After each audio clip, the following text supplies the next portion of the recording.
अलीगढ़ में prime TV के संवाददाता से बातचीत करते हुए डॉक्टर भीमराव अंबेडकर कॉलेज और दिल्ली विश्वविद्यालय से एनएसएस के अध्यक्ष रजत कुमार सिंह ने बताया कि एनएसएस आज के समय में सबसे बड़ी जरूरत है, क्योंकि इसमें वो सब है जिसकी हम सबको जरूरत है। सब मौजूद है हमारे साथ एक खास शख्सियत डॉक्टर भीमराव अम्बेडकर कॉलेज दिल्ली विश्वविद्यालय के एनएसएस के प्रेसिडेंट रजत कुमार सिंह। आज हम इनसे जानते हैं आखिर क्या है एनएसएस। रजत जी, स्वागत है आपका प्राइम टीवी में। जी, सबसे पहले तो मैं प्राइम टीवी को शुक्रिया कहना चाहूँगा।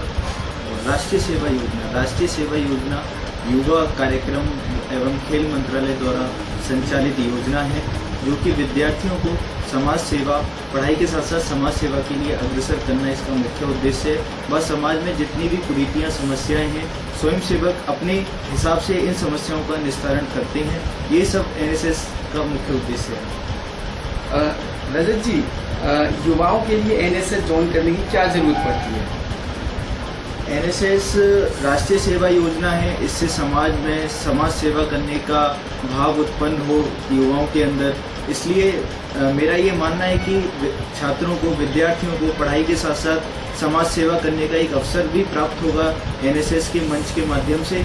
इसलिए वो एनएसएस ज्वाइन करें। और इसके साथ साथ हमें जो है अवार्ड हैं बहुत सारे। इंदिरा गांधी नेशनल अवार्ड है, बेस्ट वॉलंटियर अवार्ड है, बेस्ट कैंपर अवार्ड है। बहुत सारे नेशनल इंटीग्रेशन कैंप करने का अवसर मिलेगा, देश में घूमने का मौका मिलेगा। तो इस प्रकार से राष्ट्रीय सेवा योजना को चुन सकते हैं। रजत जी, मैं जानना चाहूँगा एनएसएस से अब तक आपको क्या सफलता हासिल हुई है? जी, मेरे को एनएसएस का बेस्ट वॉलंटियर अवार्ड मिल चुका है। एक एनआईसी किया था, उसमें बेस्ट कैंपर का अवार्ड मिल चुका है, बेस्ट लीडरशिप का अवार्ड मिल चुका है। अभी मैं इंदिरा गांधी नेशनल अवार्ड के लिए प्रयास कर रहा हूँ कि वो मुझे प्राप्त हो। और इससे समाज सेवा में करने का अवसर भी प्राप्त हुआ है मेरे को। कई सारी गतिविधियाँ आयोजित की हैं अपने माध्यम से, अपनी टीम के माध्यम से। अमरोहा पुलिस का दागदार चेहरा सामने आया है। यहाँ दबंग गुंडे NH-24 पर पुलिस का बैरियर लगाकर वसूली कर रहे हैं और ये वसूली पुलिस की मौजूदगी में की जा रही है। और पुलिस इस बात पर कह रही है कि इनकी ड्यूटी इन गुंडों के साथ लगाई गई है ताकि कोई भी बड़ी वारदात ना हो सके। लखनऊ के थाना वजीरगंज क्षेत्र के बलरामपुर अस्पताल में मामूली बात को लेकर गार्डों और तीमारदारों में जमकर मारपीट हुई। तीमारदारों का आरोप है कि डॉक्टरों ने मारपीट करने के लिए गार्डों को उकसाया था। सूचना मिलने पर पहुंची पुलिस ने किसी तरह से मामले को शांत कराया। लखनऊ में छेड़खानी का विरोध करने पर दबंगों ने लड़की के घरवालों की पिटाई कर दी। मामला बख्शी का तालाब का है, जहां सरकारी हैंडपंप पर पानी भरने गई लड़की से छेड़खानी की गई, जिसका विरोध करने पर दबंगों ने लड़की के परिजनों पर लाठी डंडों से हमला बोल दिया, जिसकी शिकायत मिलने पर मौके पर पहुंची पुलिस मामले की जांच में जुट गई है। मऊ सदर विधानसभा से विधायक मुख्तार अंसारी के बेटे अब्बास अंसारी ने 2019 लोकसभा के चुनाव में अपनी दावेदारी पेश की है। उन्होंने कहा कि अगर बसपा सुप्रीमो ने मौका दिया तो वह चुनाव लड़ेंगे और जीतकर बीजेपी को हराने का काम करेंगे। देखिए, जहां से माननीय बहन जी आशीर्वाद देंगी वहां से चुनाव लड़ेंगे। अगर नहीं देंगी तो मोदी जी को हराने के लिए, भारतीय जनता पार्टी को हराने के लिए अपनी पूरी ताकत लगा दिया जाएगा। हम लोगों का काम है उनके विचारों को, उनकी सोच को लोगों तक पहुंचाना और भारतीय जनता पार्टी की जो सांप्रदायिक और फिरका परस्ती की सोच है, झूठी और लोगों को जाति और धर्म में बांटने की सोच है, उसको आवाम तक पहुंचाना। 2019 की तैयारी के बारे में हर पार्टी अपने स्तर पर, हर सेकुलर ताकत अपनी सोच और हर समाज का व्यक्ति जो कि हिंदुस्तान की तरक्की और खुशहाली चाहता है, वो सब अपनी अपनी तैयारी कर रहे हैं। मऊ में हज यात्रियों के लिए ट्रेनिंग कैंप का आयोजन किया गया। इस कैंप के माध्यम से हज यात्रियों को यात्रा के दौरान आने वाली समस्याएं और वहां पहुंचने पर उन्हें किसी तरह की कोई परेशानी ना हो सके, इसके लिए ट्रेनिंग भी दी गई।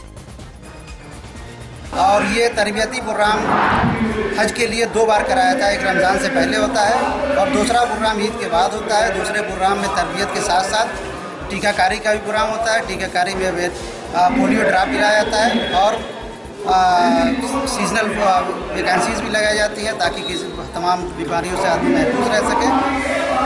इस ज़रूरत क्या पड़ रही है? ज़रूरत ये क्या है कि यहाँ से वहाँ तक का माहौल चूँकि फ़र्क होता है, तो कोई बीमारी यहाँ से वहाँ जाने में न लगे, इसलिए एहतियाती तौर पर ये कार्य किया जाता है। प्रदेश और केंद्र की भाजपा सरकार ने सिद्धार्थनगर जिले को एक बड़ी सौगात दी है। यहाँ के लोगों को बेहतर चिकित्सीय सुविधा का सपना अब धरातल पर आने वाला है। स्थानीय सांसद जगदम्बिका पाल और भाजपा के 5 विधायकों के अथक प्रयास से जिले में मेडिकल कॉलेज की स्थापना का सपना पूरा हो रहा है। ये देश का पहला राज्य है कि श्री परम पूज्य योगी आदित्यनाथ जी के नेतृत्व में सरकार बनते ही 1 साल के अंदर उन्होंने सिद्धार्थनगर में 31 दिसंबर को घोषणा की थी कि हम सिद्धार्थनगर को एक मेडिकल कॉलेज देंगे। हमारे यहाँ के विधायकों में संगठन, हमारे संगठन की जनता की मांग पर और यहाँ की ज़रूरत पर, और 6 महीने के अंदर आज प्रदेश के मुख्यमंत्री जी ने के निर्देश पे प्रशासन ने ज़मीन उपलब्ध कराई, ज़मीन भी मेडिकल कॉलेज के नाम हो गया और भारत सरकार ने 50 करोड़ रुपये जारी भी कर दिया। तो इससे साफ है कि इतनी तेज़ी से काम करने वाली जिस तरह से उत्तर प्रदेश की सरकार है, आज़ादी के बाद चिकित्सा के क्षेत्र में जो अभाव था सिद्धार्थनगर की जनता को, तो लोगों की उम्मीदें तो बहुत थी, निराश कॉलेज मिला है। तो मैं समझता हूँ ये हम लोगों के लिए जहाँ संतोष का विषय है कि हम लोगों के अनुरोध को मुख्यमंत्री जी ने स्वीकार किया, प्रधानमंत्री जी ने पैसा जारी किया, तो आज वो यहाँ की जनता के लिए एक दिवाली है, होली है, ईद है, बकरीद है, इस तरह का एक ऐतिहासिक दिन है कि कम से कम सिद्धार्थनगर के सबका साथ सबका विकास, हर गरीब अमीर हिंदू मुसलमान को मेडिकल कॉलेज की सुविधा मिलेगी। अमेठी में एक तालाब की खुदाई के दौरान भगवान शंकर की मूर्ति मिली है, जिसके बाद वहां लोगों का तांता लगना शुरू हो गया है। फिलहाल पुलिस ने मूर्ति को कब्जे में लेकर थाने पर सुरक्षित रखवा दिया है और लोगों की माने तो ये मूर्ति लगभग 1200 साल पुरानी है, जिसकी जांच चल रही है। आजमगढ़ के जहानागंज थाना क्षेत्र के टेलहुआ गांव में बुजुर्ग महिला का शव फंदे से लटका मिलने से हड़कंप मच गया। मामले की सूचना पर मौके पर पहुंची पुलिस के मुताबिक उसकी मौत लगभग 10 दिन पहले हुई थी, जिसकी जांच चल रही है और वो घर पर अकेले ही रहती थी। जहानागंज में एक तेलुआओं गांव पड़ता है। सुबह प्रधान के माध्यम से ये सूचना मिली कि एक मकान में एक महिला की लाश है। उस पर पुलिस पहुंची थी, तो उसमें जब देखा गया तो अंदर से ताला लगा हुआ था। उस दरवाजे को तोड़ के जब प्रवेश किया गया तो उसमें एक लगभग 60-62 वर्ष की महिला है जिसका नाम है राजकुमारी। उसने लटक के सुसाइड कर रखा था। ये संज्ञान तब आया जब महिला के 2 लड़के हैं, 2 लड़कियां हैं। दोनों सभी लोग बाहर रहते हैं। एक लड़का जो ट्रक चलाता है उसकी भी फैमिली आने रहती, ये महिला अकेली रहती थी।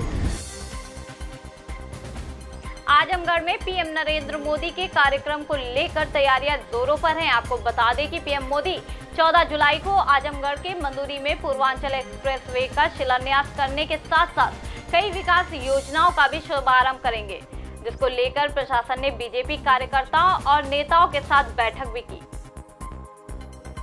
भारतीय जनता पार्टी के नेता और भारत के यशस्वी प्रधानमंत्री आदरणीय नरेंद्र मोदी जी का 14 जुलाई को आजमगढ़ में आगमन है। 14 जुलाई को 12 बजे माननीय प्रधानमंत्री जी का मंदुरी में आगमन है। उसकी तैयारियों के लिए आज आजमगढ़ मंडल के जो जनप्रतिनिधि हैं, जिलाध्यक्ष हैं, उनके साथ एक बैठक है। स्वाभाविक रूप से प्रधानमंत्री जी का आगमन है तो तैयारियों की दृष्टि से, व्यवस्थाओं की दृष्टि से चर्चा हो रही है। आजमगढ़ के बिलरियागंज थाना क्षेत्र में एक किशोरी से गैंगरेप का मामला सामने आया है, जिसके बाद से आरोपी फरार चल रहे हैं।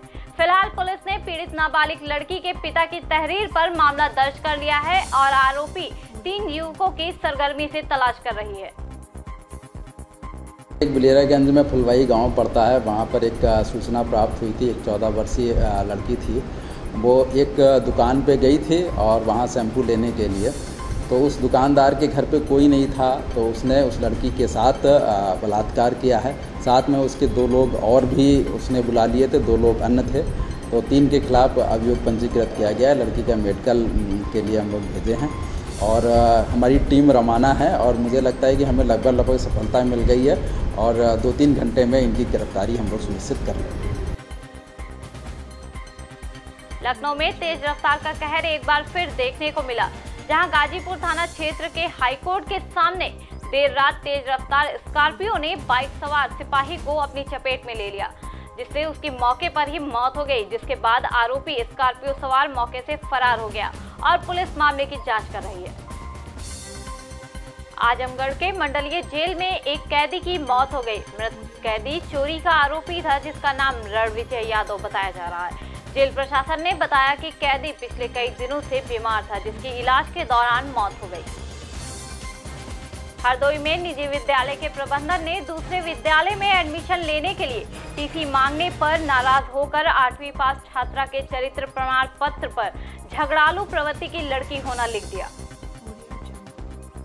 पूरे मामले को लेकर जब पीड़िता अपर जिलाधिकारी के यहां शिकायत करने पहुंची तो अपर जिलाधिकारी ने कार्रवाई करते हुए निजी विद्यालय प्रबंधन की मनमानी को लेकर मान्यता रद्द करने के आदेश बीएसए को दे दिए। हरदोई में सरकारी योजनाओं का लाभ न मिलने से नाराज ग्रामीणों ने डीएम ऑफिस पर धरना प्रदर्शन किया। आक्रोशित ग्रामीणों ने कर्मचारियों के ऊपर कार्रवाई की मांग की है। मैनपुरी में एक बेरहम बाप ने बच्चे की सौतेली मां के साथ मिलकर मासूम को पेड़ से बांधकर बेरहमी से पिटाई कर दी। किसी तरह से गांव वालों ने बच्चे को छुड़ाया। गुस्साए ग्रामीण मासूम को साथ लेकर थाने पहुंचे और आरोपियों के खिलाफ पुलिस को तहरीर दी है। मुरादाबाद में दहेज की मांग को लेकर नवविवाहिता के साथ मारपीट करने का मामला सामने आया है। पूरा मामला मुरादाबाद के भोजपुर थाना क्षेत्र का है, जहां नवविवाहिता जेनब ने ससुराल वालों पर 10 लाख रुपए मांग करने का आरोप लगाया है। रुपए नहीं मिलने पर पीड़िता के साथ मारपीट की गई। वहीं पीड़िता ने इस मामले को लेकर एसएसपी से मिलकर न्याय की गुहार लगाई है। नोएडा में प्रधानमंत्री और कोरियाई राष्ट्रपति के आगमन से शाम 5 बजे तक कई रूट डाइवर्ट कर दिए गए हैं, जिसके चलते जगह जगह लंबा जाम लग गया है, जिससे लोगों को काफी परेशानियों का सामना करना पड़ रहा है। आपको बता दें कि शाम 5 बजे प्रधानमंत्री मोदी और साउथ कोरिया के राष्ट्रपति मून जे-इन नोएडा के सेक्टर 81 में सैमसंग की नई यूनिट का उद्घाटन करने आ रहे हैं।